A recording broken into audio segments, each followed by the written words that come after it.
AP World History project for the 5th time period. Some important things to know.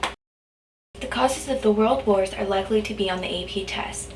World War I's main cause was Serbia's assassination of the Austria-Hungary's Prince Ferdinand.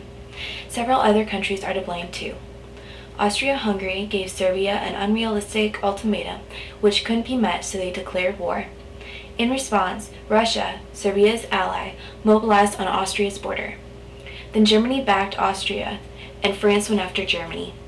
Germany violated Belgium's neutrality, and Britain joined. Many countries can be considered at fault.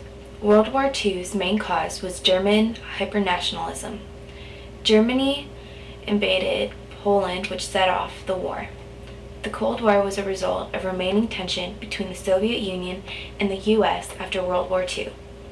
The Korean War was between North and South Korea. The U.S. backed South Korea, and the Soviet Union backed North Korea. It was the communist North versus the capitalist South. The Vietnam War was between North and South Vietnam. The U.S. backed South Vietnam. The situation was similar to the Korean War.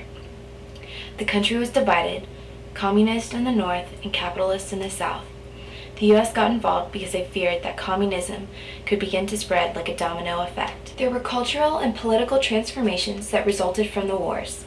The main transformation was the beginning of the fall of communism. Authoritarianism regimes can be characterized by the rule of men instead of law, important decisions made by unselected officials, and rigged elections.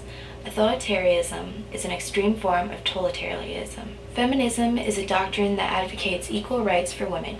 Throughout history, women have always been oppressed and lower than men. In this time period, women really began to fight for equal treatment, although today women are still arguably lower than men. International organizations grew a lot during this time period. With the globe becoming closer and closer, it's easier to predict that organizations will become international.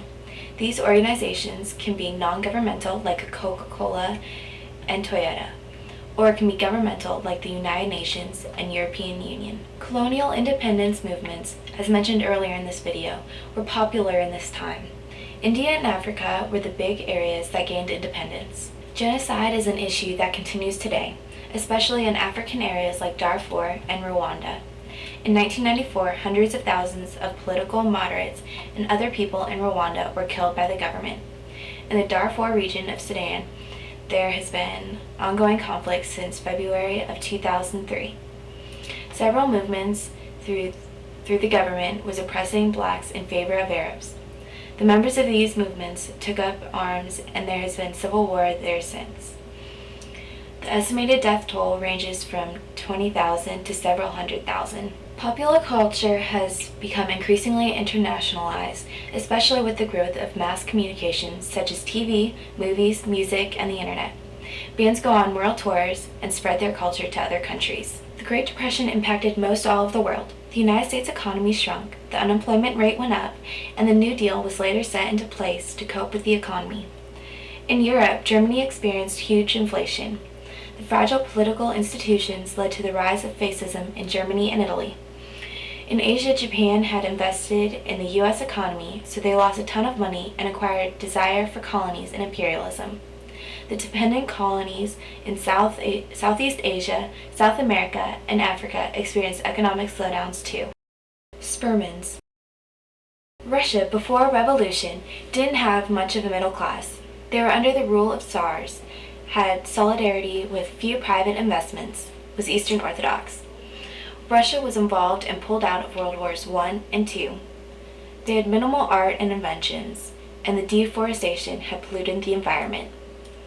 Russia, after the revolution, had equal rights under communism. They were ruled by Lenin and then Stalin.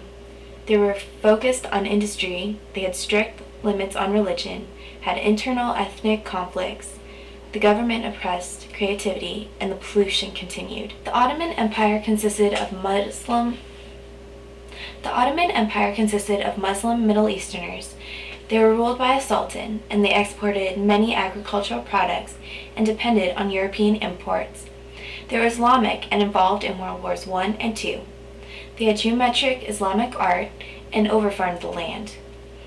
Fascist Italy and Germany had population decreases because of the world wars. They were ruled by kings and dictators, focused on automobile industries and imperial expansion. They were Christian, although religion lost importance. They were involved in World Wars I and II, and they had a well-educated population, but they polluted as a result of industry. During World War II, Japan was based on honor. They were imperialistic and ruled by an emperor. They were focused on agricultural and manufacturing clothing. They followed the Shinto religion. They were involved in World War II and other Eastern Asian wars, such as the Korean War. They were very smart, and baseball was introduced and preserved nature, but it was hurt tremendously after the U.S. dropped bombs on them. Cold War Soviet Union had an equal economy as well as ethnic conflicts. They were communist and was extremely industrial. They followed the Eastern Orthodox religion, but it wasn't a big focus. They were involved in World Wars I and II and the Cold War. They were smart to keep up with the U.S. and didn't really care for the environment. Cold War United States experienced minor internal hippie movements against wars. They were democratic and had the most stable economy in the world. Very diverse religiously, although Christianity was most prominent, even with formal separation of church and state. They had the strongest military in the world, and they had an extremely well-educated population, and they ignored nature in order to boost the country in other ways. Communist China had everything, mainly equal between the people. They were obviously communist and aspects of a capitalism, but the government also controlled many factories. They were technically Confucian, although religion didn't hold much importance. They had a huge military. They were not artsy, though, and used nature in favor of the military and economy. Cuba found importance in sports like baseball and boxing. They were a dictatorship and had its economy plummet after the U.S. embargoed it. They had restriction on religious practice, and they allied with the Soviet Union, who placed missiles there. They had notable literary products and had lots of mining. India was very diverse, especially on the Hindu-Muslim border. They were an established republic after independence from Britain. They were capitalists, and they were mainly Hindu and some Buddhist. They had a large military, created the largest film industry in the world, and industrialized rapidly, which led to lots of pollution. Palestine and Israel have many social tensions. They're democracies, they're capitalists. Palestine was focused in agriculture and electric companies. Israel focused in high-tech industries. There were Muslims in Palestine and the Jews in Israel. They had small groups of warlords in Palestine and the best military technology in Japan. They had minimal secular art and were using water-saving technology. Women in Iran are subversive to men. They were the world's last true theocracy. They were capitalist with a big oil industry. They were Muslim, and they had high-tech military technology, mainly from other countries like the U.S. They had geometric Islamic art and created lots of pollution from oil extraction.